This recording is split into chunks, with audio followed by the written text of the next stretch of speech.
Bom dia, pessoal. Estamos aqui novamente em mais um Diálogos no Átrium. Esse é o nosso 11º, com a presença da professora Karine Lima da Costa. E gostaria de relembrar que essa atividade de hoje está em parceria com Conversas Museológicas do Museu de Arqueologia da UFMS, representado pela sua coordenadora técnica, a professora Lia Brambilha, a responsável por Educação Patrimonial e Ambiental, professora Laura Pael Duarte, e por mim, professor Carlos Eduardo da Costa Campos, que representa a Comissão de Pesquisa e Coordenação do Grupo de Pesquisa do Museu no CNPq. Então, como a atividade de hoje, ela envolve museus, antiguidade, usos do passado, apropriações desse passado, nós não tínhamos outra pessoa melhor do que a professora Karine para falar sobre esse assunto, tendo em vista que a professora Karine já contribui conosco, ela faz parte do Atrium UFMS, tem desenvolvido várias ações conosco desde o ano passado. Aliás, amanhã faz um ano que você esteve falando conosco também sobre repatriação. Então, a professora Karine, ela tem desenvolvido sua linha de pesquisa desde a graduação sobre usos do passado. Antes trabalhou com as charges. Ao longo do seu mestrado, ela também desenvolveu, aprofundou essas análises, e no doutorado, seu mestrado desenvolvido na PUC do Rio Grande do Sul, sob orientação da nossa querida professora Margarete Bacos. E no doutorado, ela deu um voo maior, ela foi desenvolver essas análises no campo da repatriação das peças egípcias. Então, ela desenvolveu esse doutorado na UFSC e vai poder conversar conosco hoje um pouco sobre a sua pesquisa, sobre suas análises e seus temas de estudo. Professora Karine, muito obrigado pela sua presença, e hoje o palco é seu. Gostaria de fazer uns avisos antes da professora Karine falar, que as perguntas serão ao final da palestra, tá? E também a lista de presença para certificação. Não é necessária inscrição, basta preencher a lista de presença que será passada no início da abertura das perguntas. Bom, gente, agora, Karine, é com você. Obrigada, Carlos. É um prazer estar aqui falando contigo. Queria agradecer mais uma vez pelo convite. Desde o ano passado, que legal, eu achei que já tinha passado um ano, na verdade, que a gente tinha se encontrado, né? E a gente até comentou, que a próxima a gente possa fazer pessoalmente, né? Mas não rolou. Mas eu espero que a próxima, vamos tocar para o futuro, a gente consiga estar pessoalmente aí se reunindo, até para eu conhecer a universidade e os alunos e tudo. Bom, gente, então, tu tá passando aí, Carlinhos, minha... Vou abrir aqui para você. Só para iniciar o... Na outra fala que eu tinha feito, falei também sobre a repatriação das antiguidades egípcias, mas a gente focou no Museu Egípcio de Turim, né? Que foi, na verdade, o museu que eu estudei no meu doutorado. O Museu Egípcio de Turim, ele fica lá no norte da Itália, e ele é considerado o primeiro museu especializado, né, na cultura egípcia antiga, mais antigo que o próprio Museu do Cairo. Então, por isso que eu foquei mais nesse museu. E aí o Carlos me pediu para essa fala mudar um pouquinho o foco, e aí a gente vai ver um outro museu que eu passei batido, assim, na tese, mas que eu trabalhei também, que foi o Museu do Louvre. Eu só não estou vendo a apresentação, Carlos, só para...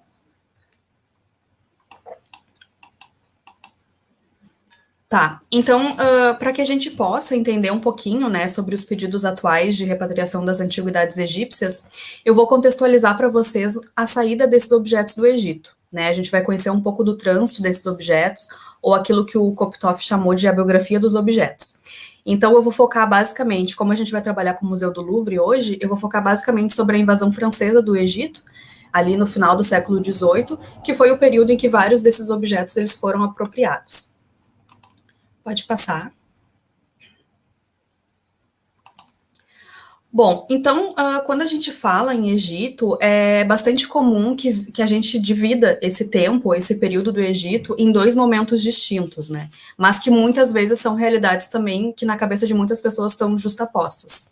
O primeiro, a gente pensa naquele Egito antigo, que remonta, enfim, a ouro, a deuses, a pirâmides, a faraós, enfim, aquelas riquezas monumentais e esse grande legado científico que o Egito nos deixou.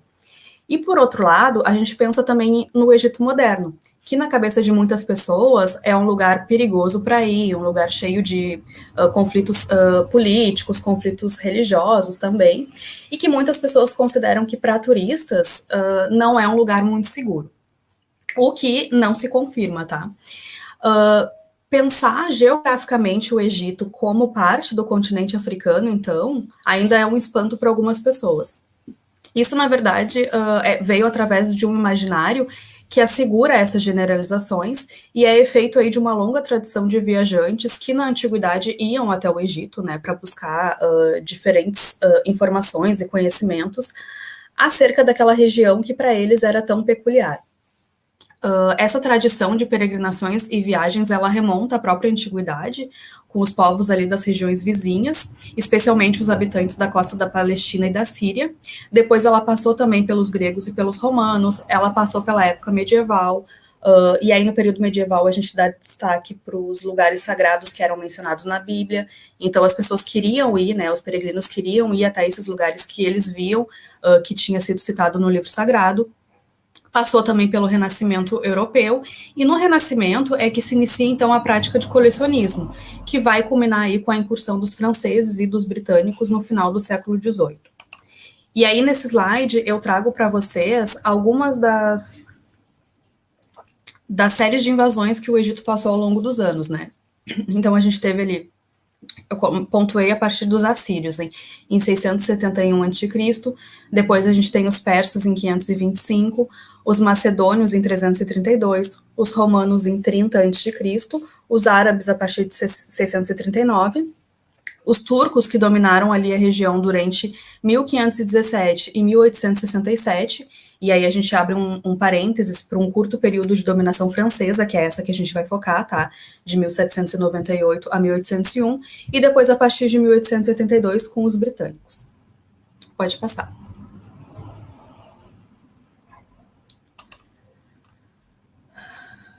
Bom, aí aqui eu trouxe uma citação do Said, que eu usei bastante também na tese, onde ele fala que o principal objeto de disputa no imperialismo é, evidentemente, a terra. E aí, no segundo capítulo da minha tese, eu trabalho com essa questão do imperialismo, né, especialmente o imperialismo francês e britânico no Egito. E o Said diz que tudo na história humana, ele tem suas raízes na terra, o que significa que devemos pensar sobre a habitação, mas significa também que as pessoas pensaram em ter mais territórios e, portanto, precisavam fazer algo em relação aos habitantes nativos. Num nível muito básico, o imperialismo significa pensar, colonizar, controlar terras que não são nossas, que estão distantes e que são possuídas e habitadas por outros. Por inúmeras razões, elas atraem algumas pessoas e muitas vezes trazem uma miséria indescritível para outros povos.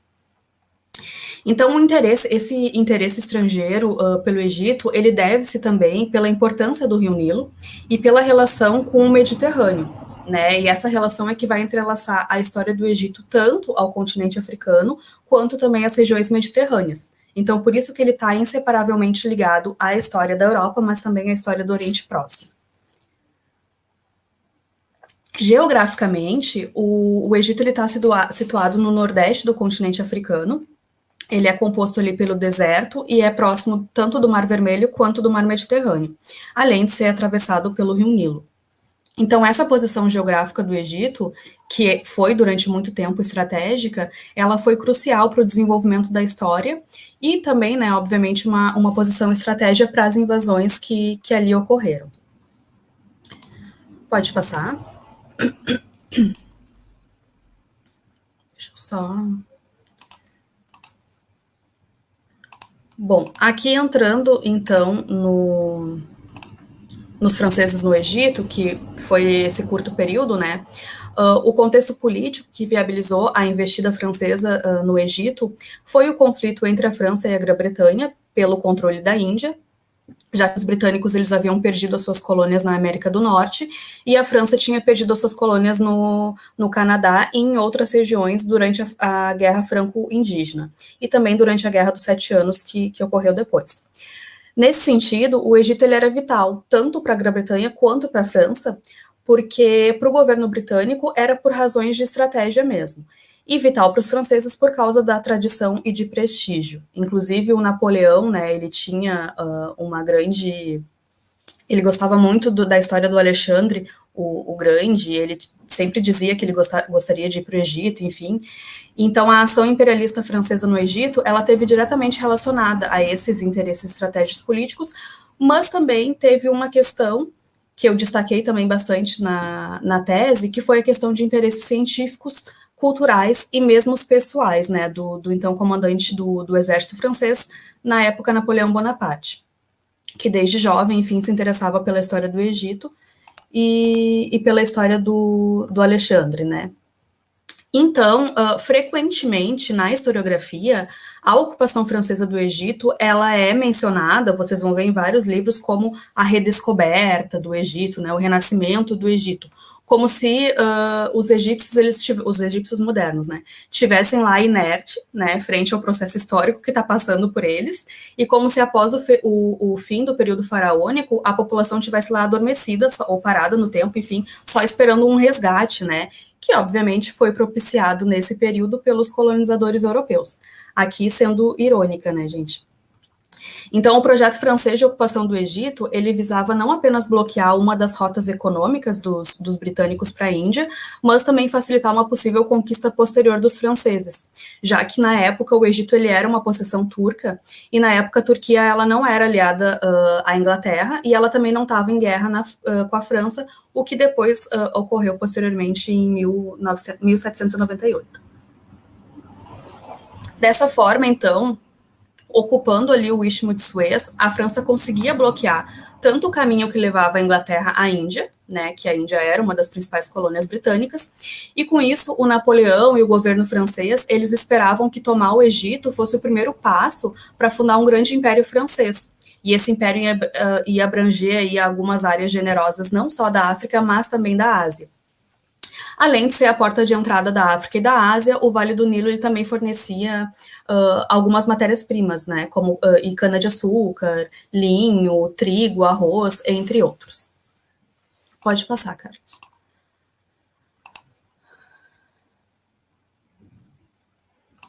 Deixa eu só abrir aqui também para acompanhar.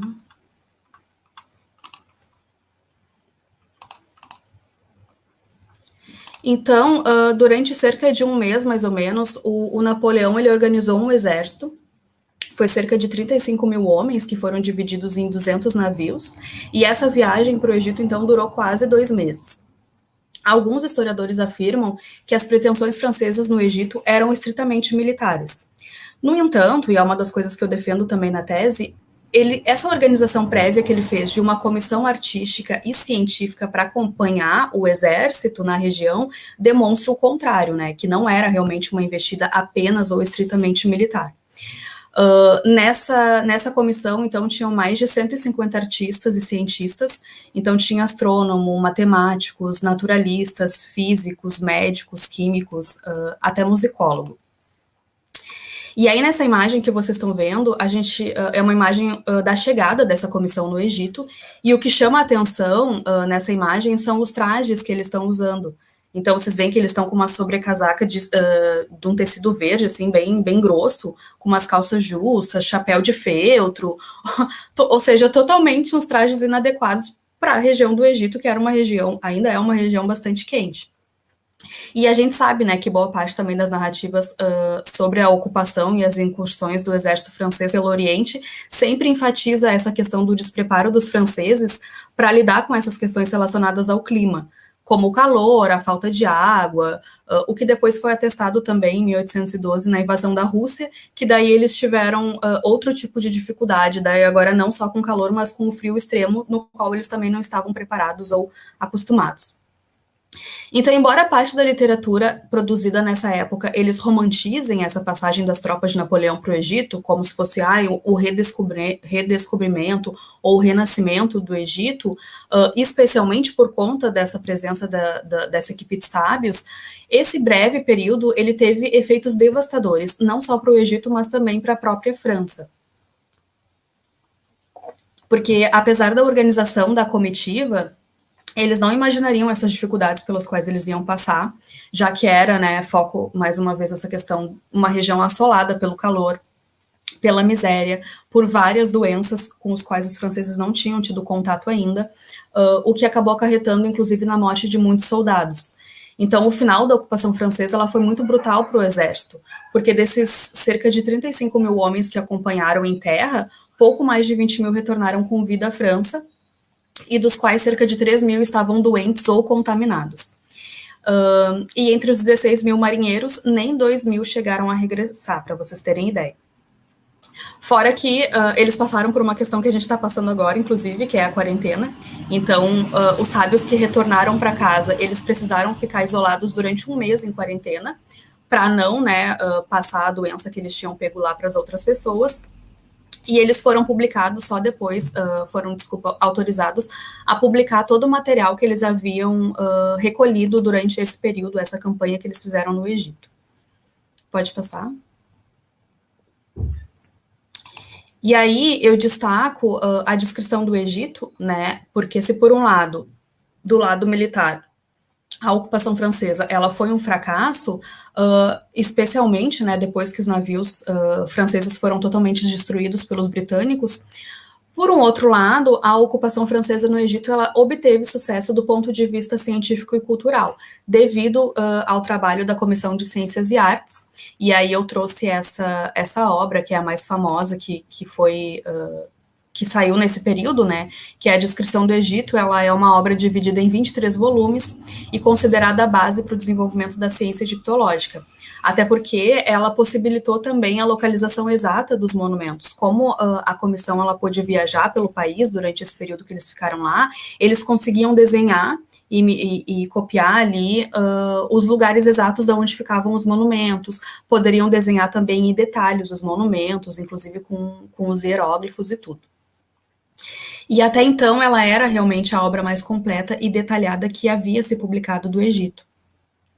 Além da publicação, a gente destaca também a criação do Instituto Nacional do Egito, em 1798, que também ajudou na propagação e na divulgação dos trabalhos que foram feitos na região, e não só na região, mas em outras cidades próximas também. Pode passar.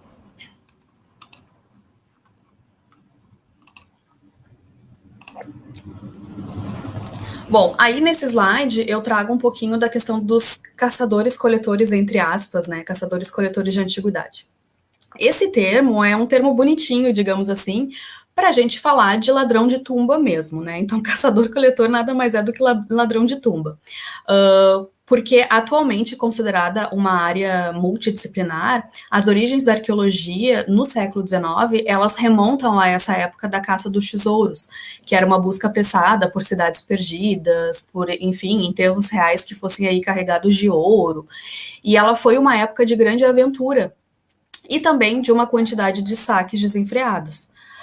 No Egito, o interesse pelos monumentos e os demais bens culturais deles levou, então, essa prática de roubos, de saque e de pilhagens, que, na verdade, ocorriam desde a antiguidade, né? Não foi algo que aconteceu com os franceses. Após a corrida desenfreada pelos tesouros escondidos, digamos assim, do Egito, a gente observa, então, a sistematização dessas buscas por meio da organização de sociedades científicas arqueológicas.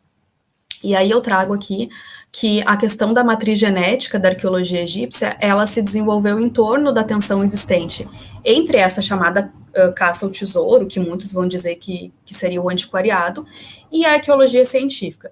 Então, de um lado, a gente tinha as pulsões comerciais de recolha e saque dos objetos que interessassem aos museus, mesmo que para efeito se tivesse de destruir monumentos ou artefatos, como a gente vai ver depois. E do outro, a gente tinha a investigação metodologicamente organizada e conceitualmente enquadrada ao serviço da reconstituição e conhecimento sustentado do passado, tendo por objetivo, aí aqui eu coloco mais uma vez entre aspas, né, a salvaguarda dos próprios locais intervencionados. Então, segundo o estudioso norte-americano, o Eliacola, ele fala que um dos tipos de instituição egiptológica é exatamente o sítio arqueológico, porque esse sítio ele está ali ele é motivo, né, de várias disputas. Então, assim como na política, a rivalidade dos ingleses e dos franceses, ela também teve presente nessa questão da arqueologia, que foi marcada pela acirrada concorrência pela posse das antiguidades egípcias. Então, os estudiosos, eles defendem que a noção mais apropriada que procedeu essa arqueologia científica egípcia seria a pilhagem de antiguidades. E embora os ataques às tumbas e os templos egípcios ocorressem desde a antiguidade, como eu falei para vocês, foi exatamente após a invasão do Napoleão Bonaparte e a publicação da descrição que esses saques eles vão se intensificar. E aí, na corrida, né, pela acumulação das antiguidades egípcias, a gente destaca, então, o protagonismo de alguns cônsules estrangeiros que eram enviados ao Egito nesse período para cumprir, teoricamente, né, funções diplomáticas. E, claro, não tem como falar de todos os cônsules, mas eu acho que é importante a gente destacar a ação do Henri Salt, do Belzoni e do Drovet, né, porque eles foram os principais responsáveis pela formação das coleções de antiguidades egípcias, que posteriormente vão ser negociadas com os países europeus e que contribuem, assim, para a abertura desses primeiros museus, como a gente vai ver. Pode passar. Aí, aqui, eu trago para vocês o primeiro deles, que eu citei, né, o Henri Salt. Ele foi um pintor e diplomata inglês, foi nomeado cônsul-geral britânico no Egito em 1816 e foi encarregado por reunir antiguidades para acrescer a coleção egípcia do Museu Britânico. O Museu Britânico, que é considerado, então, o primeiro museu público do mundo. E ele chegou, né, o Henri Salt chegou em Alexandria em março de 1816 e ele se deparou com uma grande quantidade de europeus que já estavam no local. E a permanência dele no Egito e a caça às antiguidades era movida pela esperança de obter lucro, né, de vender essas antiguidades e também de ficar rico. Então, o Salt ele passou mais de 11 anos no Egito e ele foi encarregado também de tomar conta dos consulados de Alexandria e do Cairo. Então, pensa, em 11 anos no Egito, ele acumulou muitas antiguidades mesmo. Pode passar. Então, a partir de 1818, o Henri Salt ele formou a primeira coleção dele de antiguidades egípcias.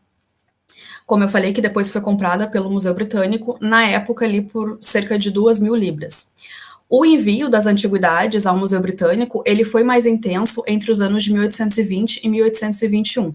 Então, ele recolhia esses artefatos, tá? Eles eram depositados no museu como propriedade de Salt. Inclusive, quando tu visita o museu, tu ainda consegue ver ali em algumas... no próprio objeto, a marcação, né? Propriedade de... Daí coloca propriedade de Salt. E depois eles eram negociados e vendidos. Uma segunda coleção, ele reuniu ali entre 1818 e 1824, depois que ele recebeu uma herança, porque o pai dele faleceu, e ele recebeu essa herança, então ele conseguiu comprar mais antiguidades. Essa coleção, ela também era para ser do Museu Britânico, só que a França, se eu não me engano, o Museu Britânico achou o preço muito alto na época, e aí a França acabou adquirindo por 10.000 libras, em 1826, essa coleção, e ela foi destinada ao Museu do Louvre.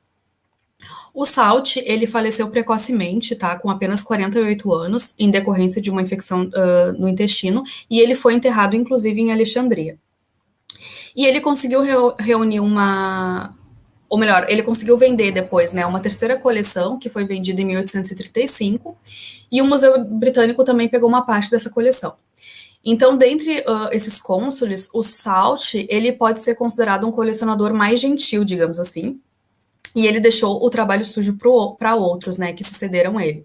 E o mais bem-sucedido dos agentes dele foi um homem forte de circo, que era uma figura na época, e também acabou virando ladrão de túmulos, que é o Giovanni Battista Belzoni. Pode passar. O Belzoni está aí nessa foto que a gente viu, né? Ele nasceu em Pádua, mas ainda adolescente ele saiu, ele foi para Roma, e ele permaneceu lá até a invasão das tropas napoleônicas em 1798. No início dos anos de 1800, ele foi para Londres, então ele chegou a trabalhar durante bastante tempo assim, em circos, feiras e teatros, porque ele tinha mais de 2 metros de altura e ele era muito forte. Então, ele participava desses shows, né, inclusive no teatro famoso lá de Londres. Especialmente, ele ficou famoso com essa apresentação que vocês veem na figura ao lado, que é a pirâmide humana, onde ele carregava vários homens, né, nos ombros dele, podia chegar até uma dúzia de pessoas. E esse espetáculo deu a ele o apelido de O Grande Belzoni, com o qual ele ficou conhecido em toda a Europa e que depois ajudou ele também a aperfeiçoar as performances dele e também ajudou ele no transporte dos objetos mais pesados lá no Egito. Pode passar. Então, o Belzoni e outros exploradores, eles tinham como costume deixar registrado nos monumentos as assinaturas deles. Então, essa aqui que vocês veem na imagem, ele tem uma das orelhas da estátua de Ramsés II, tá? E essa que vocês estão vendo na imagem fica no interior da pirâmide de Khafre. Então, lá no Vale de Gizé, as 3 pirâmides, tem essa que está bem grande. Não sei se dá para ver na imagem, mas enfim, eu coloquei ali a tradução. Ele escreveu descoberta por G, né, Giovanni Belzoni, 2 de março de 1818. Então, essa pichação, digamos assim, está lá no interior da pirâmide de Khafre. Pode passar.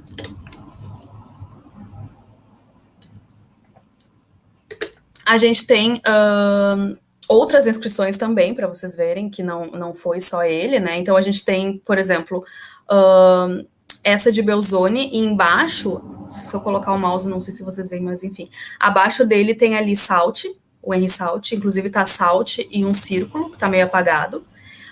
Essa é de Medinet Abu, de 1816, e em cima do Belzoni tem o Hatley, e mais acima tem um F.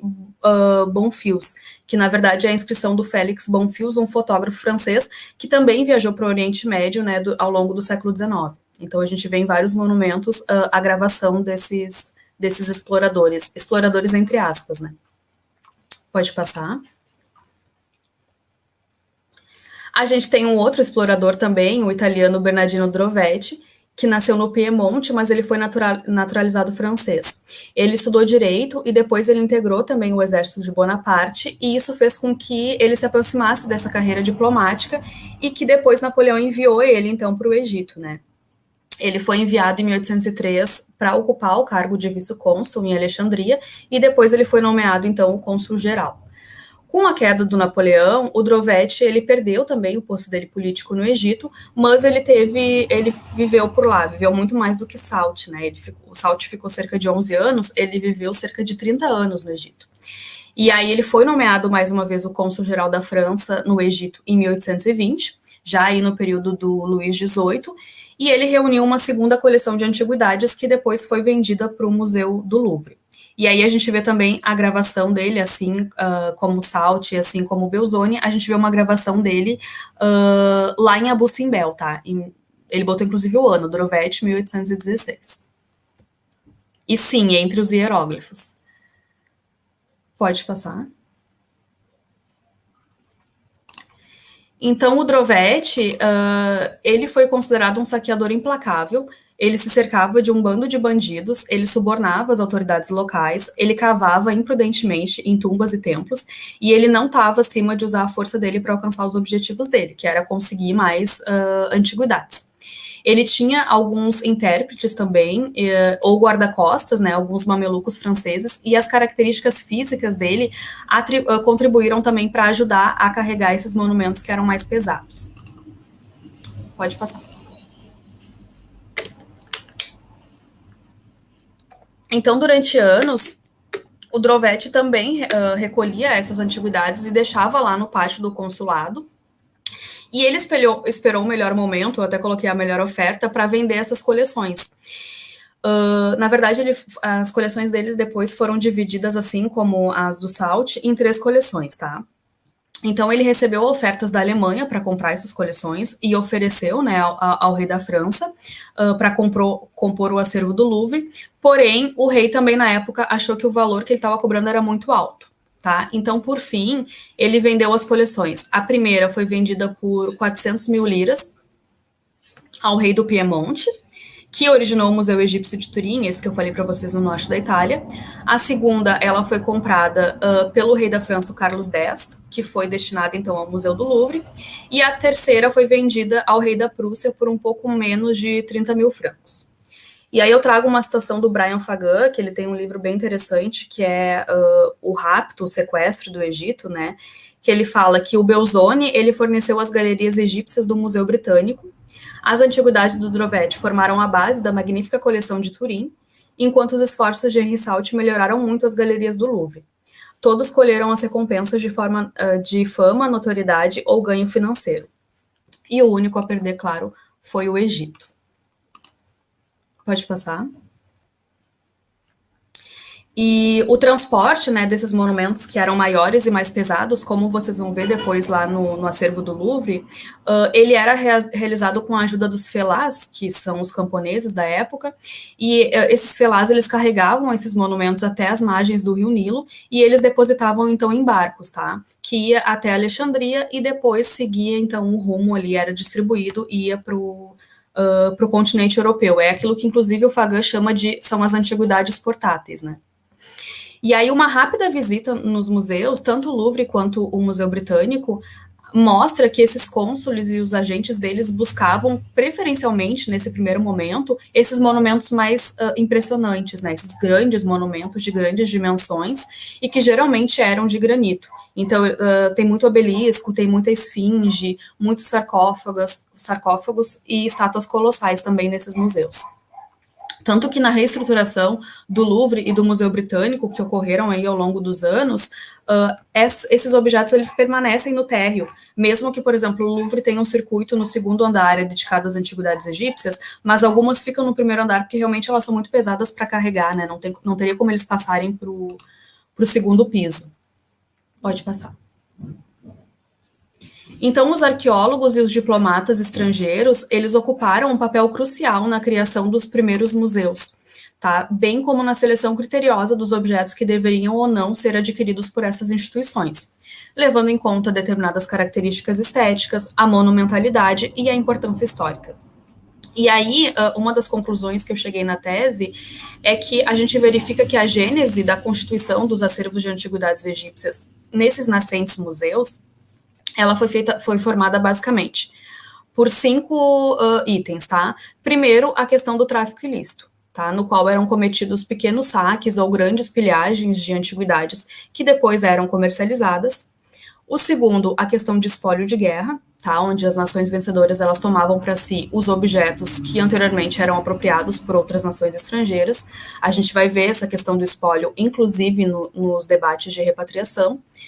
Terceiro, eram presentes ou gratificações concedidas pelos governos, tá? Então, é bom salientar que nem tudo foi roubado, tá? Nem tudo saiu ilegal. Muita coisa, realmente, eles foram presentes, inclusive do vice-rei do Egito na época. Em quarto, também saiu muita coisa pelo sistema Partagé, que é esse sistema antigo ali do século XIX, que é o sistema de compartilhamento, né? Partagé em francês significa compartilhamento. Então, as nações estrangeiras, elas mandavam as equipes de arqueólogos para escavar os países, né? Determinados países, e depois eles faziam reuniões e dividiam os achados. Então, geralmente metade dos achados ficavam no país, né, do qual que estava cedendo ali, e o resto, a outra metade saía para o país que estava financiando. E também por compra, né, através de compras, doações ou legados advindos de coleções particulares ou mesmo de saques. Pode passar. E agora a gente entra um pouquinho ali na questão do Museu do Louvre, né, que é o nosso foco de análise.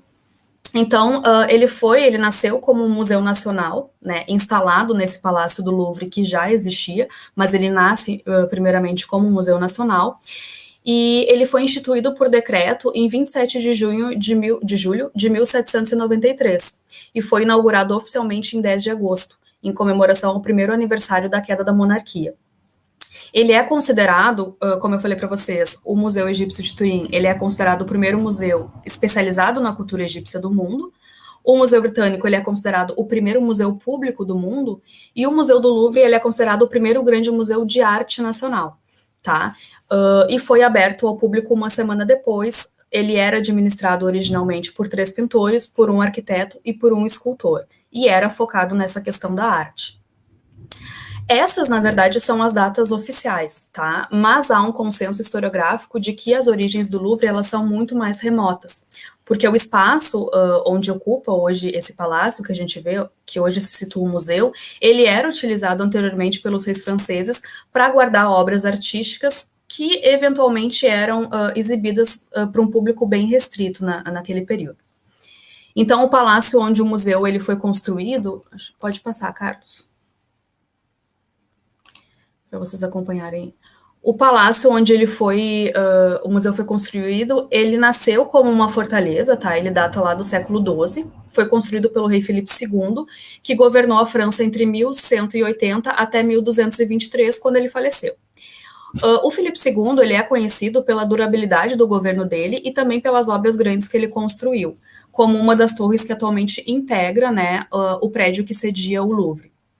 E a transformação do Louvre, então, dessa fortaleza em palácio, ela ocorreu só mais tarde, lá no século XVI, quando o rei Francisco I e o filho dele, o Henrique II, eles acabaram passando aí por diversas modificações. E, claro, ao longo dos reinados, o Louvre também seguiu passando por diversas modificações. Durante a Revolução, o prédio ele serviu como residência real e sede do governo, e mesmo após a inauguração dele como museu, as modificações na arquitetura e na estrutura, assim como nas coleções do museu, elas seguiram continuando, tá? De acordo, enfim, com sucessivos governantes. Essa é uma parte lá de baixo, né, no interior do Louvre, eles ainda guardam essa parte do jeito que era, então tu ainda consegue conhecer essas fundações medievais lá in situ, né? Pode passar.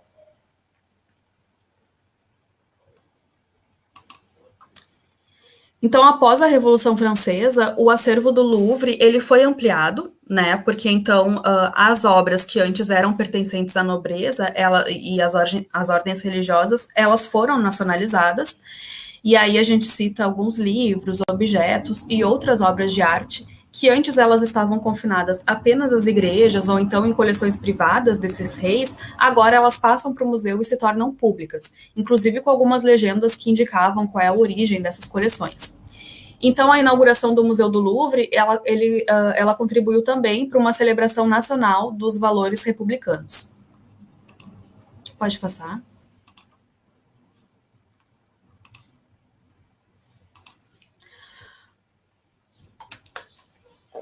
Com a invasão da Península Itálica pelo Napoleão e pelas tropas dele, houve também um crescimento considerável no acervo do Museu do Louvre, por conta daí, com essa questão dos saques desenfreados também, que ele realizou, né, na Itália, não só no Egito, mas também em outras regiões que ele dominava. E o acervo que originou as primeiras coleções do museu foi adquirido através do legado dessas obras, né, dos mestres do Renascimento italiano, como eu falei para vocês, que até então pertencia ali às coleções privadas dos reis. Além disso, o museu ele também foi abastecido por meio das compras e de doações e através desses saques e pilhagens que Napoleão empreendeu em outras regiões da Itália, tá? Como o território italiano e fora dela, como o Egito. Aqui eu trouxe uma imagem das bodas de Caná do Veronese, que foi criada, né, para um mosteiro em Veneza em 1563, e em 1797 essa pintura foi confiscada, foi enrolada e foi enviada para Paris, e até hoje ela permanece, então, no Louvre. Pode passar.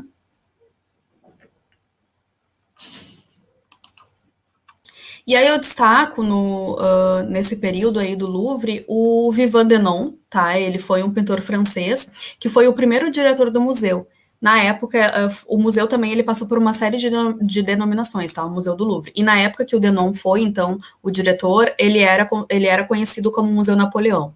O Denon, ele se aproximou do Napoleão durante o período que ele passou do Egito. Então, o Denon, a Comissão de Ciências e Artes, que eu mostrei para vocês lá no início da apresentação, o Denon era membro dessa comissão, porque ele era pintor, então ele foi membro também dessa comissão. E após a primeira visita do Napoleão ao Museu do Louvre, em 1800, ele conheceu o Denon, enfim, se aproximou, já gostava bastante dele, e aí ele foi nomeado, então, diretor-geral dos museus. Ele, inclusive, é considerado o criador da figura de conservador moderno, e ele é responsável pelo primeiro inventário das coleções. Ele realizou atividades dentro do museu ligadas à administração das coleções, ou, enfim, à gestão das coleções. Ele fazia também essa ponte de se corresponder com os artistas, ele organizava os salões, ele gerenciava o transporte, a aquisição e a recuperação das obras, e também as resoluções de questões relativas aos objetos que eram confiscados no exterior. Aqui a gente tem uma litografia dele. Pode passar.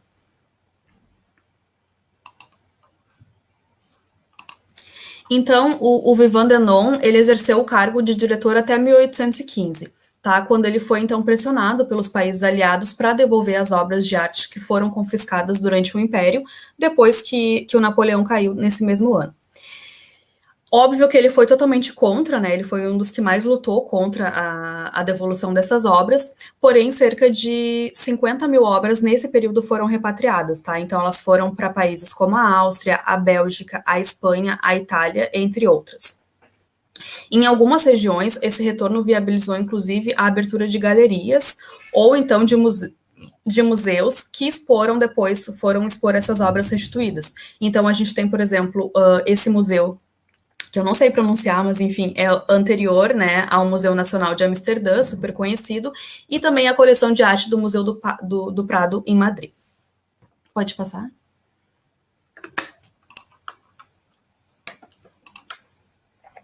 Mesmo com a restituição, tá, com a devolução dessas obras nesse período, ao longo dos anos, o Louvre ele seguiu adquirindo algumas obras e ampliou as coleções, além de renovação dos espaços também.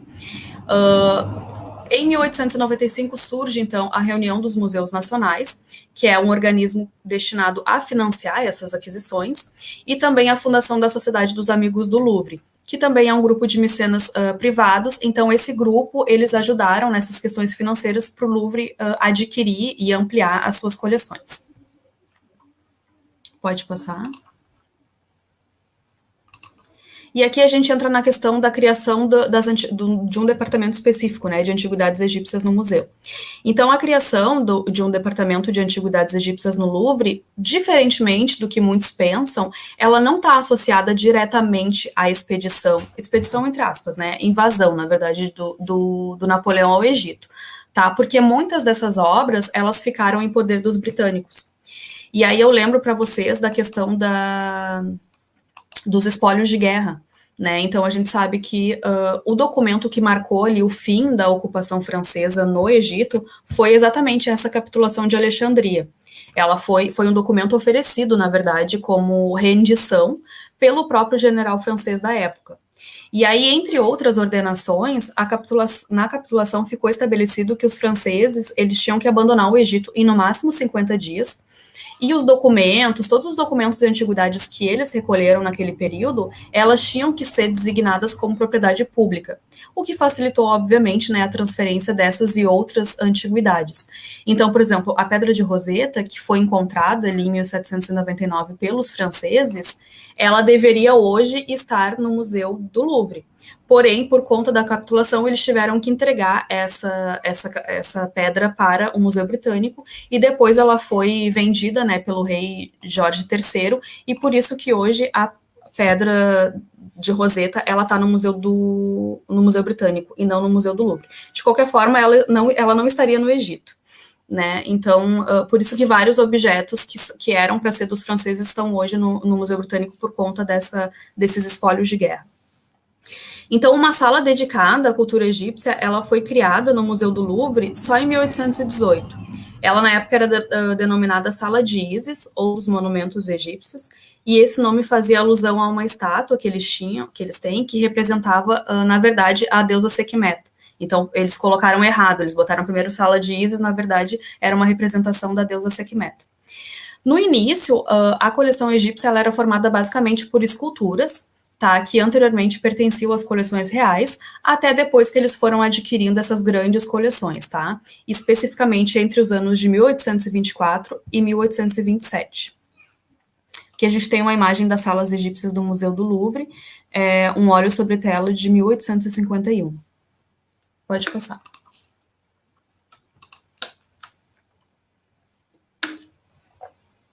Então, com a compra de novas coleções entre 1824 e 1826, pensem, o acervo do Museu do Louvre ele foi acrescido com cerca de 9 mil objetos. E o Champollion, que é esse que vocês veem na imagem aí, ele foi nomeado curador da coleção em 1826, e ele se encarregou, então, de organizar toda a expografia desse novo, ou desse recém-criado Departamento de Antiguidades. E aí também passa por um outro nome depois, né, que ganhou o nome de Carlos X, que foi, enfim, o responsável pela aquisição de 3 grandes coleções. tá? E aí eu dou destaque mais uma vez para a coleção do Salt e do Drovet, que esse rei adquiriu e que deu origem, então, à coleção egípcia do Louvre. O Champollion, que é também super conhecido por ser o que descobriu os hieróglifos, decifrou os hieróglifos, e aí eu lembro também, mais uma vez, já que eu fiz um adendo da Pedra de Roseta, o que acontece? Antes deles devolverem, dos franceses devolverem para os ingleses a Pedra de Roseta, eles se antenaram, né, por conta dos textos que tinham na pedra, eles se antenaram que aquela poderia ser a chave para a decifração dos hieróglifos, que não era algo novo. Vários estudiosos já vinham tentando decifrar os hieróglifos há muitos anos. Então, os franceses, eles antes de enviar a pedra original para a Inglaterra, eles fizeram várias cópias das inscrições que tinham na pedra e enviaram para a França. Tá? E foi através do estudo dessas cópias que o Champollion se debruçou ao longo de anos e conseguiu depois decifrar os hieróglifos, tá? Então, o Champollion estava atento às necessidades de uma classificação museográfica que possibilitasse uma melhor apresentação dos artefatos que estavam expostos, ao contrário daquilo que os museus vinham fazendo, que era largar um objeto ao lado do outro sem muita organização. Dessa forma, ele sugeriu, então, que esses objetos eles fossem divididos classificatoriamente, tá? Em uma ordem cronológica das antiguidades egípcias. E aí ele separou elas em 3 categorias. Ele deixou uma ala para os monumentos religiosos, monumentos históricos e monumentos funerários, categorias essas que posteriormente foram aplicadas a outras coleções do Louvre. Pode passar. Então, inicialmente, a parte egípcia, ela estava dividida em 4 salas, tá? Uma era destinada aos deuses, uma à sociedade civil e 2 salas eram ligadas às questões de religião. Então, em 1852, entre 52 e 68, mais uma vez essa coleção foi acrescida, também, mais uma vez, advinda desses colecionadores europeus. Inclusive, eles adquiriam mesmo sem saber que algumas peças não tinham ali a proveniência comprovada. E a segunda compra do Carlos X para o museu, ela tinha 4.014 objetos. Isso consta, tá, no inventário oficial do museu. E a decoração das salas temáticas, ela estava em conformidade com o desejo dos criadores em desenvolver coleções coerentes, metodologicamente e cronologicamente classificadas. E aí a gente tem uma gravura de 1863, que é já depois que o Champollion reorganizou a sala egípcia. Aí vocês veem como é que ela foi disposta, a gente tem até o pessoal ali visitando. Pode passar?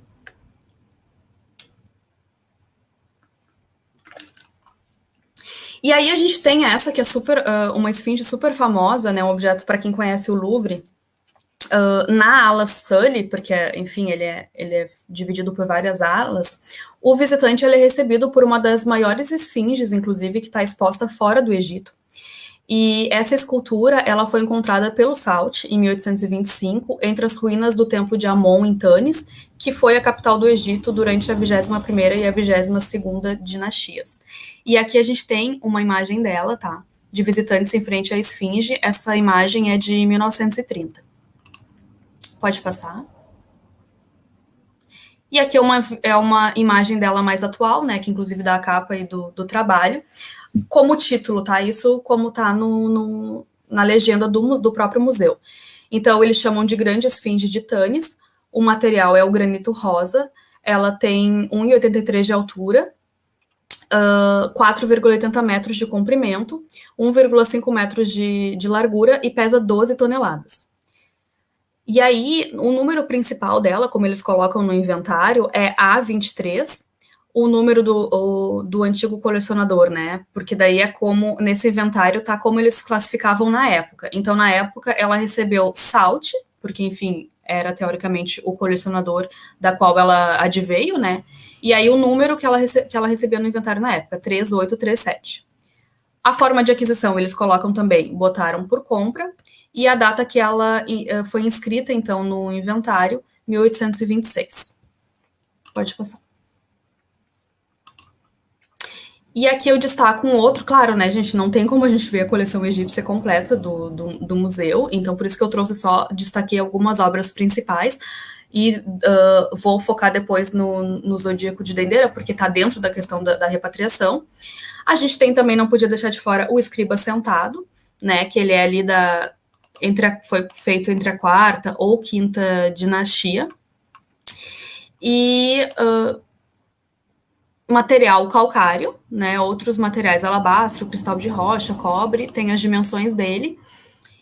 E o contexto ali de entrada desse objeto foi exatamente como a gente viu ali que eu falei para vocês, que esse período entre 1852 e 1868, 1870, que quase 6 mil objetos foram enviados para o museu, depois que o arqueólogo francês, o Augusto Mariette, ele encontrou o Serapion, tá?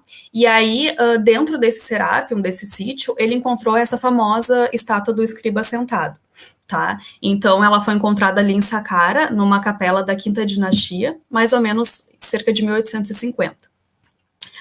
O fato dessa estátua ela ser tão elaborada, ela atesta a importância da figura do escriba na sociedade egípcia, tanto na administração real, quanto na administração de uma grande propriedade, ou mesmo na religião, né? Já que tudo era anotado, tudo era organizado por esses funcionários, que eles podiam ser também pessoas muito importantes e bem próximas ali do faraó.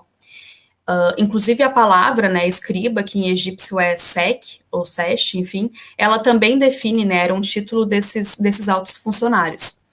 No Louvre, o número principal dela é o E3023, o número de inventário N2290, e aí o colecionador anterior que eles colocaram, Augusto Mariette, que é esse arqueólogo, né, que encontrou esse sítio arqueológico. A aquisição foi por conta foi por conta de uma compra, e a data que eles inscreveram o objeto no inventário, 1854. Pode passar?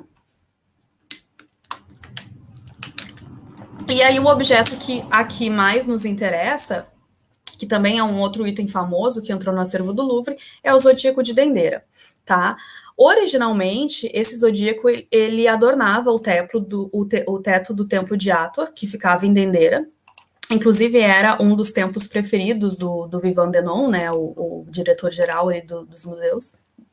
E a remoção desse teto, ela aconteceu também pelos franceses na década de 1820, tá? Então, um agente, esse Jean-Baptiste Lelorin, ele foi mandado, né, pelo antiquário e colecionador, o Sébastien Louis Saunier, ele foi enviado à França. Então, o Lelorin, ele usou pólvora, tá? Nada mais, nada menos do que pólvora para dinamitar, porque o que interessava para eles era esse grande zodíaco que ficava no teto.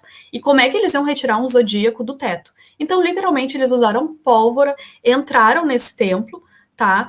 Porque parece que não tinha tempo hábil para eles cortar e fazer direitinho como deveria ser, né? Usando ferramentas de corte regular e tudo que já existia na época. Então, ele levou dias trabalhando forçosamente para conseguir serrar esse calcário e literalmente arrancar o teto e levar para a França. Então, esse zodíaco ele foi vendido para o Luís XVIII pelo valor de 150 mil francos e agora ele está lá no Louvre. E quem for a Dendera, originalmente no Egito, vai se contentar lá com uma réplica de gesso. Tá? E esse objeto ele nos interessa porque ele é um da lista oficial de pedidos de repatriação do Egito, que é o que a gente vai entrar, né? Acho que sem ser nesse slide no próximo, a gente entra na questão da repatriação. Então, só para fechar essa questão do Louvre, ele possui hoje uma das maiores coleções de antiguidades egípcias do mundo, tá? Depois, obviamente, do Museu do Cairo. Ele tem obras que compreendem todos os períodos da história egípcia, desde o final ali da era pré-histórica até o período romano. E após a grande renovação do Louvre, que se deu em 97, a coleção do Departamento de Antiguidades Egípcias, como eu falei para vocês, ela passou a ocupar 2 andares. Então, as peças mais pesadas, como essa esfinge e outras, elas continuam no térreo, tá? Por conta que não tinha como subir. E essa decisão, ela não, por conta de uns objetos mais pesados terem que ficar na parte de baixo, ela não permite, então, um itinerário expositivo organizado de acordo com a cronologia da história egípcia, como o Champollion ele quis na época, tá? Então, ali no andar térreo do museu, a gente tem das salas 1 ao 19, tá? E aí, no primeiro andar, ele acomoda, daí sim, cronologicamente, as salas de 20 a 30. Porque o Louvre também é um palácio, então esse itinerário expográfico completo torna realmente a visita um pouco cansativa, né? De ter que ficar indo e vindo. E atualmente as coleções elas estão divididas em 8 departamentos. O primeiro departamento é Antiguidades Gregas, Etruscas e Romanas. O segundo departamento é específico para as antiguidades egípcias. O terceiro, então, são outras antiguidades orientais. O quarto é artes do Islã, 5 artes gráficas, 6 esculturas, 7 objetos de arte e 8 pinturas. Pode passar. Vou correr um pouco porque eu acho que eu tô, né?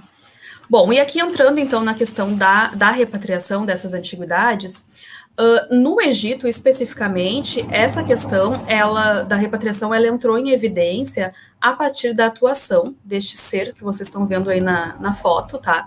Que é o egiptólogo egípcio Zahi Hawass. Em 2002, ele assumiu o cargo de secretário-geral do Conselho Supremo de Antiguidades, que agora mudou, é Ministério de Antiguidades, algo do gênero. E ele ocupou essa função de secretário-geral até 2011, tá? Então, esse período de 2002 até 2011, que é o período que eu vou focar na minha tese, é o período que marca realmente os esforços que ele empreendeu na campanha do retorno pelas antiguidades. O Zahi é um figurão, né? Vocês devem conhecer ele é super midiático. Qualquer descoberta arqueológica que tem, tá ele lá. Ele tá sempre em documentários da Discovery Channel, da National Geographic. E recentemente ele foi nomeado embaixador do turismo responsável pela Organização das Nações Unidas para o Turismo. Inclusive, essa é uma imagem dele recente, quando o Egito reabriu as fronteiras para receber visitantes agora durante o período da pandemia, inclusive está ele ali com uma máscara que tem uma Anki, então ele continua fazendo essas atividades. Pode passar. Só que diferentemente do que muitas pessoas pensam, então agora o Egito tem que devolver todos os objetos que estão fora. Não, não é isso. Na verdade, o Egito pede apenas alguns objetos bem específicos, tá? Que são esses que estão aparecendo aí na imagem para vocês. Essa definição dessa lista, ela teve uma data, na verdade, marcada. Ela ocorreu em abril de 2010, quando o Cairo ele sediou uma conferência que na época foi denominada Cooperação Internacional para a Proteção e Repatriação do Patrimônio Cultural. Essa conferência, ela reuniu cerca de 22 países, especialmente aqueles que possuíam interesse, né, na devolução desses objetos. Inclusive, teve a participação de alguns integrantes do Serviço de Imigração e Alfândega dos Estados Unidos, só que, obviamente, países como a Alemanha, a França, a Inglaterra, que, óbvio, são os países que detêm esses objetos que o Egito pede, eles realmente não participaram do encontro. E aí, nesse evento, cada país ele pôde fazer uma pequena explanação, uma apresentação das suas wish list, ou seja, as suas listas de desejo, aqueles objetos que estão fora dos seus territórios e que eles gostariam que retornassem, tá? E nessa imagem eu trago, então, para vocês a wish list do Egito. O que eles pedem, né? A demanda que eles pedem é o busto da Nefertiti, que está no Museu Novo da Alemanha, a Pedra de Roseta, que está no Museu da Inglaterra, né? Como eu falei para vocês, deveria estar no Louvre, mas está na Inglaterra. A gente tem a estátua do Emil-Nu, que está num outro museu na Alemanha. O busto do Ankh-Haf, que está no Museu de Belas Artes de Boston, nos Estados Unidos.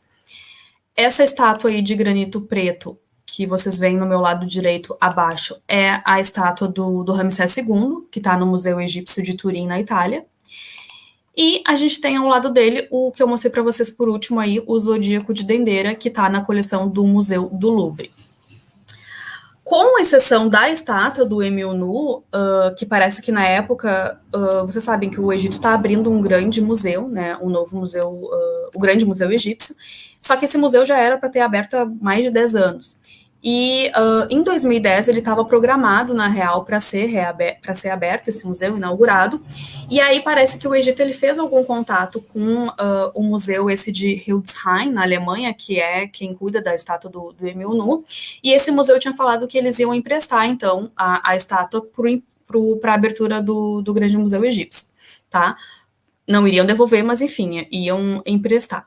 Só que, o que acontece? O museu demorou muitos e muitos anos, né, para sair, de fato, esse museu, inclusive até hoje não foi inaugurado, então eu não encontrei mais nenhuma referência se essa estátua ainda tá para ser ser emprestada para o Egito, mas também acredito, pelo que eu tenho percebido do discurso e do tom do Egito hoje, desse museu como instituição, seu diretor e tudo, já que também não tem a figura mais do Zahi Hawass aí tão ligada, eu acredito que a repatriação já não seja mais tão importante assim, né? Pelo menos para essa gestão. Então, eu não sei como que continua essa questão do empréstimo, se realmente essa estátua vem ou se a estátua não vem. Pode passar. O fato é que o Egito, ele está investindo muito forte, inclusive, na construção de novos espaços, né, com melhores condições de segurança para acondicionar essas antiguidades, até porque é algo que eles ouvem há muitos anos, né? Por que não vão devolver? Ah, porque o Egito não é seguro, porque ele não tem capacidade, não tem condições de acondicionar e de cuidar dessas antiguidades. E aí o Egito me vem com essa maravilha de projeto que vocês estão vendo na imagem, que é a construção desse grande museu egípcio, que está previsto para inaugurar ainda este ano, no segundo semestre. Vamos ver se realmente vai sair do papel. Esse projeto do Grande Museu Egípcio, ele foi fruto de um concurso internacional de arquitetura, tá? Ele recebeu mais de 1.500 propostas de mais de 80 países, para vocês terem ideia. Foi um dos concursos mais disputados da história. E quem venceu esse concurso foi a companhia Hagney Payne, da Irlanda, né, lá de Dublin, e eles fizeram um contrato aí de cerca de $250 mil. O custo estimado para a realização desse projeto foi de 550 milhões de dólares, sendo que 300 milhões foi um empréstimo que eles fizeram junto aos japoneses, que também parece que estão tendo outros financiamentos lá no país. E o resto é financiado, então, pelo Ministério de Estado das Antiguidades, algumas doações e fundos internacionais também. O edifício onde está sendo construído, como vocês veem aí na imagem, ele tem essa forma de triângulo oblíquo, e ele fica exatamente a 2 quilômetros das pirâmides, tá? Lá no fundo vocês veem, ó, as pirâmides de Gizé. Essa é a ideia, inclusive, né? E as paredes todas ali ao lado norte e sul do edifício, elas estão alinhadas com as 3 pirâmides. E tem várias palmeiras também, tem vários jardins, enfim. E o percurso expográfico desse museu, ele foi pensado exatamente isso, para se alinhar com o sítio arqueológico das pirâmides. Mais ou menos semelhante ao que a Grécia fez também no Museu da Acrópole. Quem conhece, ao menos da internet, vê também que na Acrópole tu tá passeando dentro do museu, mas tem toda aquela parte que te situa, né, te dá lá pro topo do sítio arqueológico mesmo da Acrópole de Atenas. Então, esse novo museu egípcio, ele está desenhado com a tecnologia mais avançada, ele inclui já essa questão da utilização da realidade virtual. É um empreendimento que já conta com amplos espaços para receber não só as exposições permanentes, mas também as exposições temporárias. Eles têm biblioteca, eles têm centro de pesquisa, eles têm laboratórios de restauração que, inclusive, estavam abertos à visitação. Então, eu sei que até uma colega minha, ela tu pagava, sei lá, uns $200, não lembro, e tu conseguia ir nesses laboratórios para visitar, porque o que eles fizeram? Eles estão transferindo muitos objetos do Museu do Cairo, que fica lá no centro do Egito, né, na Praça Tahrir, eles estão passando para esse museu. Então, antes de colocar para abrir o museu para exposição mesmo, eles passaram todos esses objetos por um processo de higienização. E aí tu podia ver esses, eu acho até que está na próxima imagem. Carlos, se tu puder passar. Essa é mais uma estátua que foi também transferida para frente do museu. Pode passar para a próxima. Essa aí é dos trabalhos de conservação lá nesses laboratórios. Eles, inclusive, vão ter, esse museu, ele vai ter pequenos museus também.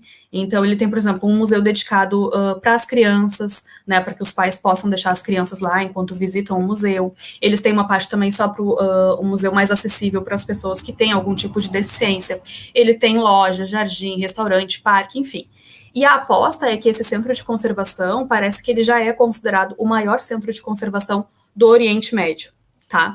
Então, esse tipo de iniciativa é uma resposta do Egito, assim como de outros países, como eu falei da Grécia, que também está envolvida nos debates de repatriação, é uma resposta direta para esses museus que negam a devolução dos objetos, especialmente para esses que ainda se amparam nessa ideia que está super antiga, que é essa questão de falta de segurança, né? Além da construção também do Museu Egípcio, o O Egito ele está com um projeto bem moderno de museografia, ele está modernizando todos os outros museus que já existem, ele está investindo em atividades que promovem também a conscientização da comunidade em relação ao patrimônio cultural, ele está investindo em centros especializados que oferecem cursos, oferecem oficinas, palestras. O próprio Zahi Hawass acabou de lançar, se eu não me engano, em 2018, por aí, ele lançou um instituto de egiptologia, que recebe, inclusive, o nome dele, no qual ele financia essas palestras. E aí a gente viu também, eu termino a apresentação com essa imagem, que quando a gente acha que o Egito não pode mais nos surpreender, ele simplesmente organiza essa Faraós Golden Parade, que foi essa procissão, não sei se vocês puderam acompanhar, mas que ocorreu recentemente agora no início de abril, no qual poderia ser um simples transporte, tá, de múmias de um museu para outro. Mas, obviamente, como essas múmias estavam lá há mais de não sei quantos anos, eles fizeram uma verdadeira procissão. Então, foram 22 múmias que saíram lá do Museu do Cairo, esse que eu falei para vocês da Praça Tahrir, e eles foram em direção não ao Museu Egípcio que não foi inaugurado ainda, eles foram em direção a um outro museu, tá? O Museu Nacional da Civilização Egípcia, que fica em Fustá, e essas múmias, elas correspondiam a 18 reis e 4 rainhas do Reino Novo. Então, foi um trajeto aí de cerca de 7 quilômetros, eles tomaram importantes medidas de segurança, essas múmias, o transporte delas também, elas foram colocadas em alguns recipientes com uma atmosfera toda específica de nitrogênio, os containers também foram todos transportados em veículos especialmente equipados, cada uma múmia ia num carro especial, como vocês veem nessa imagem aí, com o nome dela, né, então aqui era a rainha Amose Nefertari, e foi assim, um mega evento, literalmente. Quem não viu, acessa lá no site do YouTube, tá? Eu não sei se tem tradução em português, mas ela foi transmitida ao vivo pelo canal do YouTube, tá? O canal é Ministério de Turismo e Antiguidades do Egito, mas enfim, o nome tá em inglês. E aí durou, eu não lembro quanto tempo teve mais ou menos, mas teve uma abertura com orquestra, teve diferentes apresentações artísticas, então assim, ó, foi um evento literalmente de emocionar. E aí eu termino com uma frase que eu acho que marca também isso, que diz assim: estrangeiros governaram o Egito, mas o Egito sempre se livrou de seus governantes estrangeiros. Que o Egito sempre se recupera é agora uma norma histórica. O Egito, como qualquer um pode julgar, permanecerá para sempre o Egito. Pode passar, Carlos. Aqui é a lista de referências, tá? Algumas das principais referências que eu utilizei para a fala de hoje. E eu quero agradecer, então, mais uma vez o contato do Carlinhos, é ótimo poder estar falando para ti, para os teus alunos. Se vocês tiverem alguma dúvida, se quiserem pedir tese, enfim, me escrevam, tá? Meu contato é cacalimão@gmail.com, e quem quiser seguir também, eu tenho um Instagram específico para museus, que eu trabalho com essa questão de museus, que é @musealizemais. Lá, Karine, muito obrigado. Tempo, Carlos. Não, falando dentro do tempo que a gente tem, eu te agradeço muito pela sua fala, é muito importante para a gente poder discutir sobre esse tema, poder pensar sobre não somente a antiguidade lá, mas a antiguidade presente aqui, né, presente no nosso mundo. A gente não pode esquecer da nossa antiguidade no Museu Histórico Nacional, ou seja, as peças também estavam no Museu Histórico Nacional antes do incêndio, né, então do Museu Histórico Nacional, não, desculpa, no Museu Nacional, que antes do incêndio do Museu Nacional. Então, olha quantas coisas a gente tem que pensar, porque o Egito também estava aqui. Se eu não me engano, ainda algumas coisas no Museu Imperial, em Petrópolis, não, poucas, né, mas se eu não me engano, acho que também tem algumas coisas. A gente tem presenças de vestígios egípcios lá em Curitiba, no Museu Rosa Cruz. Então, é pensar essa questão de forma ampla, porque essas peças transitaram por várias regiões. Então, essa antiguidade se faz presente em vários lugares do mundo, né? E a necessidade de pensar o porquê essa repatriação, qual é a necessidade, é importantíssimo. Karine, muito obrigado. Eu vou abrir agora para as perguntas, tá?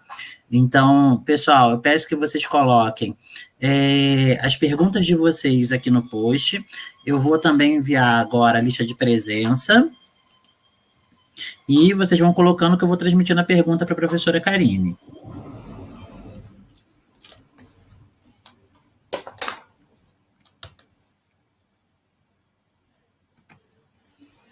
Eu não consigo ver eles, né? Não consigo ver as perguntas. Ah, não, tu vai colocar ali na tela. Eu vou colocar as perguntas aqui, tá? Eu estou só pegando aqui a lista de presença para a gente transmitir.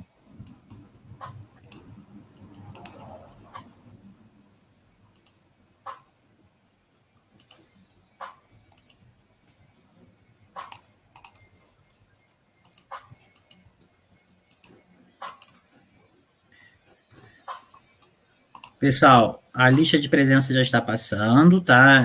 Não esqueçam de preencher. Agora eu vou começar a expor as perguntas, enquanto isso a professora Karine vai respondendo. Professora Karine, vamos lá.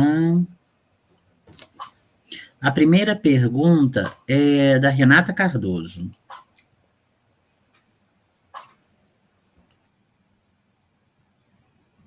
Eu leio ou... Existe restituição sem transferência de propriedade. Fico nessa dúvida, pois me parece que quando o museu continua como proprietário, ele está emprestando esse bem, ou seja, falta... Só um minutinho, pegar aqui o restante da pergunta. Ou seja, o bem cultural volta para o seu lugar de origem, mas o museu continua sendo o dono desse bem. Olha, na verdade, é difícil a gente ver restituição, tá? É bem complexo mesmo. Eu nunca tive acesso à documentação de restituição. O que eles têm, se eu não me engano, é o ICOM, a Unesco, eles têm fichas específicas para isso, tá? Então, tu pode acessar lá no site, inclusive na minha tese tem nos anexos esse tipo de documentação, como que é feito essa questão da documentação da transferência. Então, o museu, eu sei que ele tem que fazer uma solicitação por objeto, então mesmo que tu queira a restituição de uma coleção, vamos supor, é uma coleção indígena, você precisa colocar objeto por objeto que compõe aquela coleção, e aí tem uma série de itens ali que tu precisa preencher com imagens, dimensões, a forma como foi adquirido, enfim. É uma série, é bem chatinho, assim, inclusive alguns museus desistem exatamente por conta dessa ficha, porque é impossível de preencher aquilo. Mas, de fato, se há devolução, se há restituição, dentro da documentação e das normas do museu, é preciso, sim, que seja acompanhado dessa documentação, senão é só um empréstimo, né? Como, por exemplo, o Museu da Alemanha quer emprestar essa peça para o Egito. Também tem que haver uma documentação, que isso está dentro da política de acervo de cada museu, né? Cada museu tem a sua gestão de acervo, e aí vai estar ali, que é uma doação, desculpa, que é um empréstimo, inclusive tem que ser documentado quando esse objeto vai sair, para onde que ele vai, quanto tempo que ele vai ficar na instituição que ele está indo, né? E quando que ele vai retornar.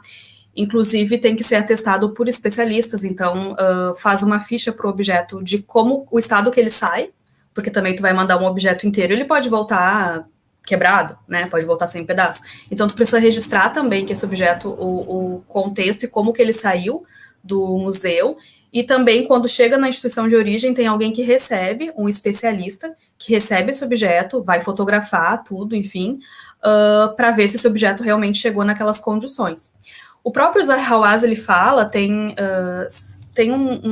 agora eu não vou lembrar, mas tem um vídeo no YouTube também, que é uma discussão sobre repatriação, que foi feita pela Oxford Union, que eles fazem aquele debate na Universidade de Oxford, acho que anualmente, eles pegam temas polêmicos, e eles colocam, tem um de repatriação, assistam que é muito legal, eles pegam alguns museus, diretores de museus que defendem a não repatriação, e algumas pessoas que defendem a repatriação, inclusive o Zahi é um desses que faz parte da equipe.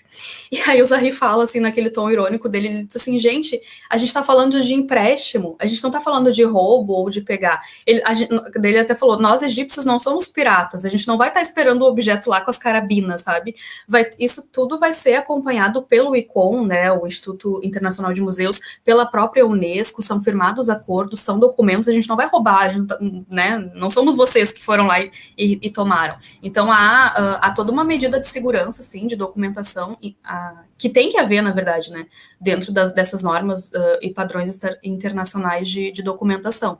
Daí aquilo que ele fala, a gente não tá aqui como piratas esperando para saquear os navios de vocês e tomar um empréstimo. Não, né, tudo dentro das normas. Ele fala isso, ele deixa isso bem claro, né. Não sei se respondi, mas enfim. A próxima pergunta, professora Karine, é: professora, existem peças egípcias no Museu Nacional. Há alguma tentativa do Egito recuperar essas peças? Em qual caso o acervo brasileiro se coloca? Roubo, compra ou doação? Então, Isa, existiam, né?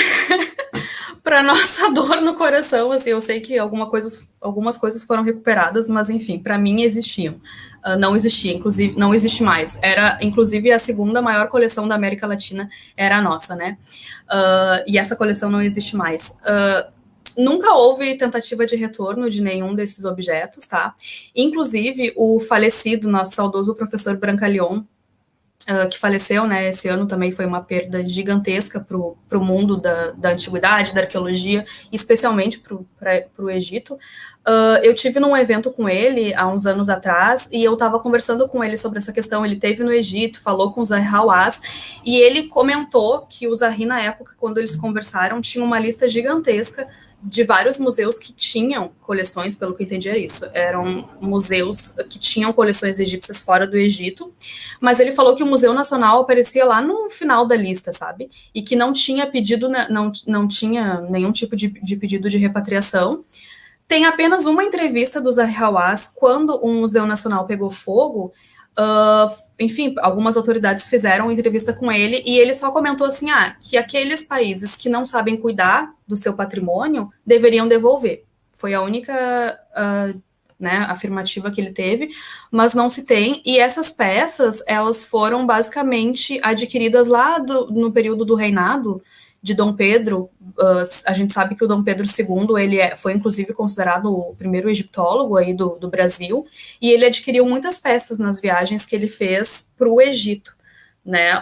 A primeira aquisição foi pelo pai dele, né, Dom Pedro I, mas depois ele realmente foi um estudioso, realizou 2 grandes viagens para o Egito. Então, que eu saiba, essas coleções foram através de compra, sim. Só que, claro, compra desses imperadores que compraram de colecionadores anteriores, né? Então, a proveniência certa de como que esses colecionadores anteriores adquiriram essas peças no Egito, isso a gente não sabe, né?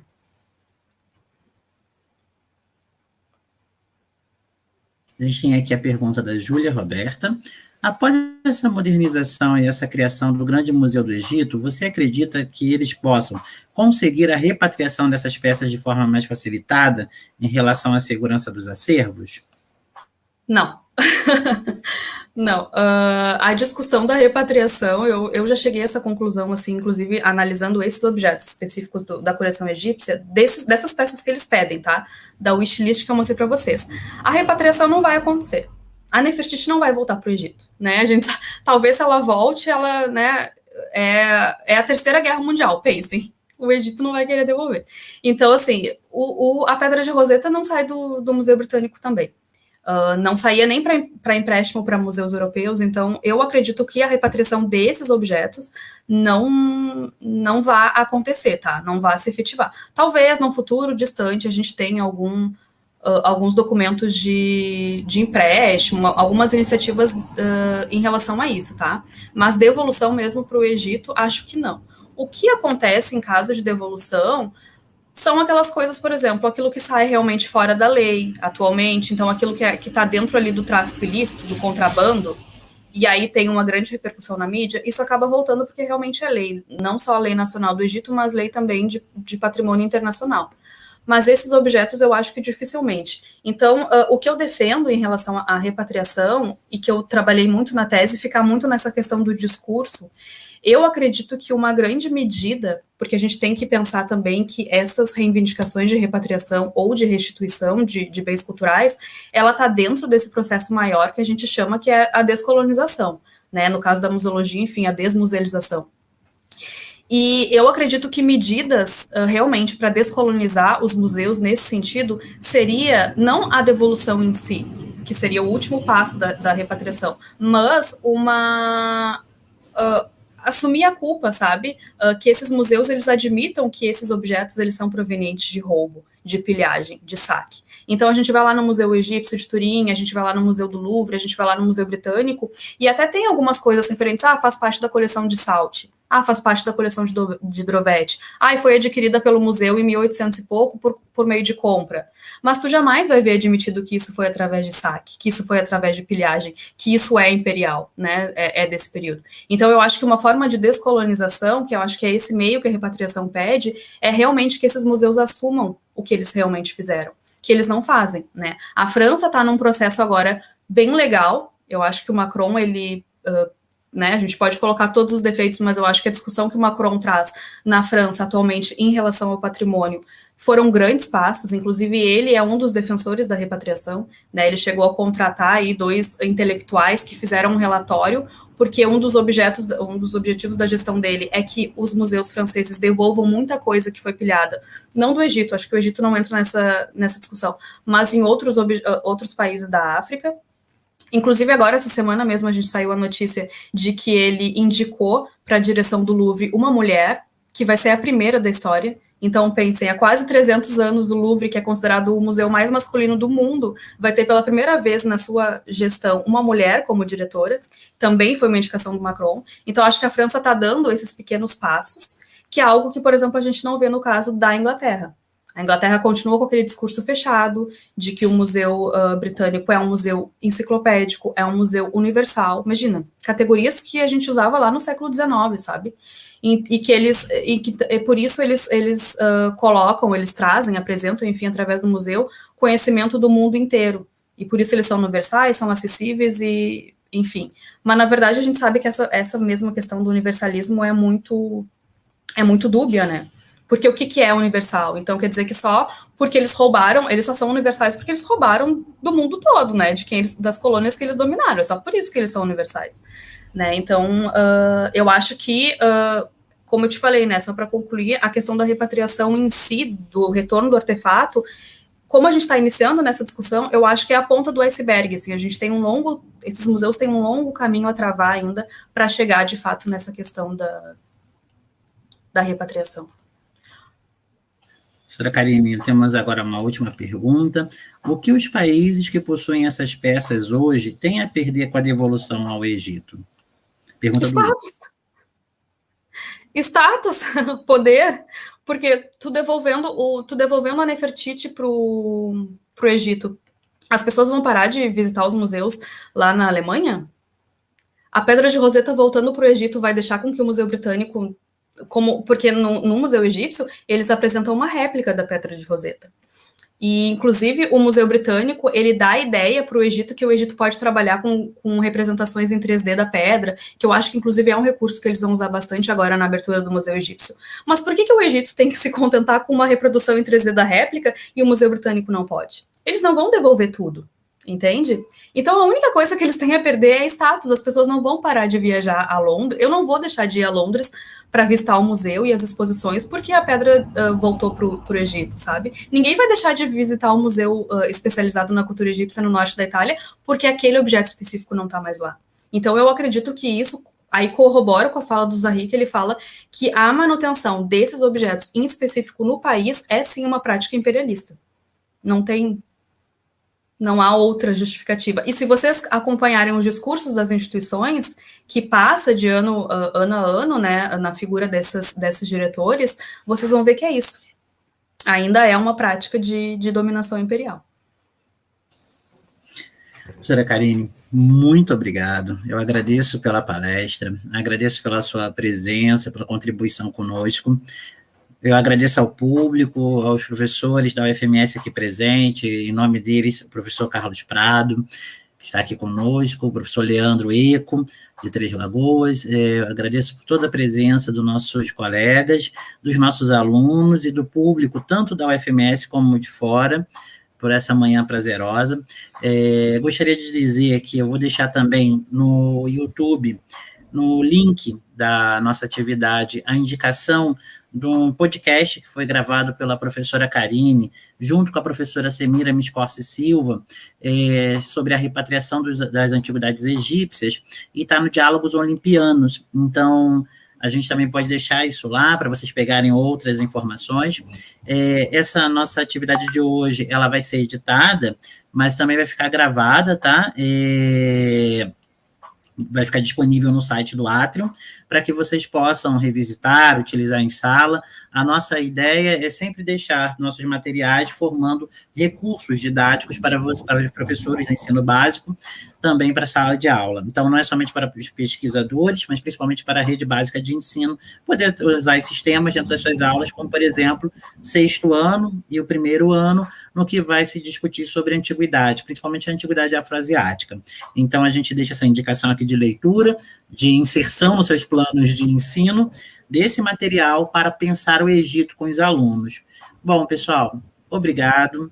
Nossa, boa tarde, bom dia aqui em Mato Grosso do Sul e boa tarde para o pessoal que está no horário de Brasília. E até breve. Tchau, tchau. Tchau, Carlos. Obrigada.